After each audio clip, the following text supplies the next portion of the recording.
Renovating a home always sounds exciting, but it can also be stressful and sometimes even a bit of a nightmare.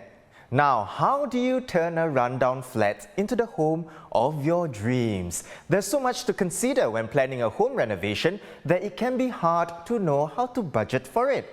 Following a few rules will help, and we've got just the right person to help us figure it all out. I'm pleased to welcome Invest editor Tan Ooi Boon on the show. Hey Ooi Boon. Ooi Boon, tell us about this special series that you've been working on. I understand it stems from your own experience of renovating your place.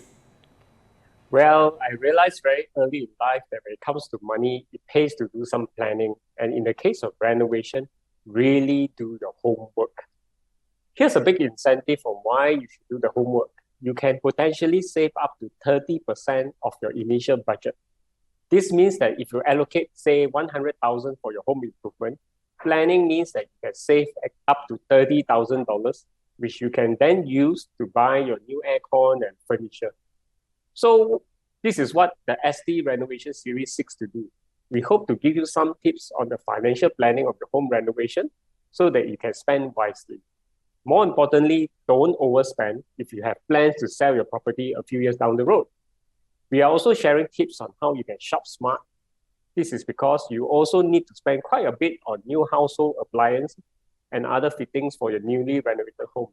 All this can add up, and so it helps to take a step back and do some calculation. Now, Ooi Boon, for someone who's looking to renovate their home, where do they even start? And how do they make the most out of their investment? Well, the proper way to put yourself in the game is actually to get a good sense on how renovation people price their services. After all, unless you have been renovating your home regularly, you wouldn't know how much to pay. So if you don't know who to call, the starting point is actually the HDB Directory of Renovation Contractors.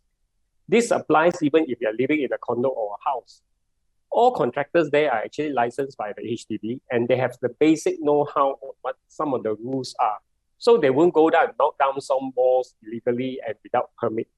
More importantly, to join the list, the contractors there have to show that they have a genuine business here.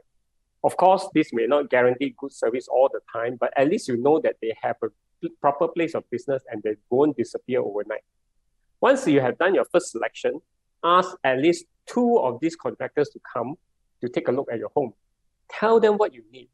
Ask them to give you an estimated cost for your renovation. This is like a company tender exercise. It is very useful because you can only spend wisely if you know what you're paying for. Ask for all kinds of costs, the basic renovation, as well as for the cost of fixing electrical wiring and lights.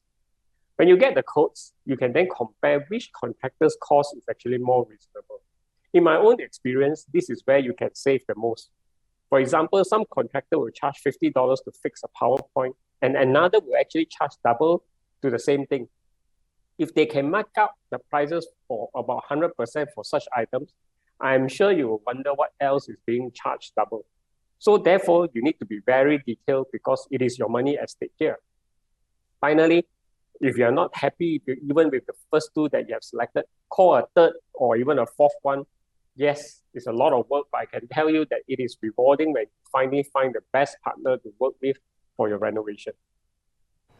Great tips right there, Ooi Boon. That was our Invest editor, Tan Ooi Boon. We have plenty more to discuss, but we're going to have to leave that for next week. Do join us for more tips on how you can save thousands of dollars on your home renovation. You can follow Ooi Boon's series at str.sg/invest.